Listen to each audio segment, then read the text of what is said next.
Instead of manually Googling information on stock prices or countries, Excel actually has some built-in functions to handle this for us.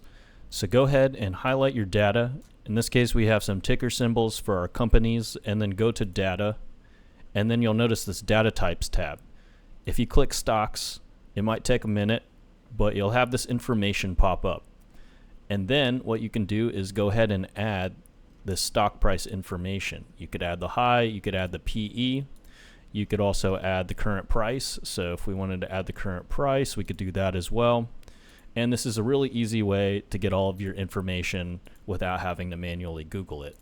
Same thing with the countries. We can go ahead and highlight our countries, and still within our data tab, if we click geography, this will look up the information for each of our individual countries.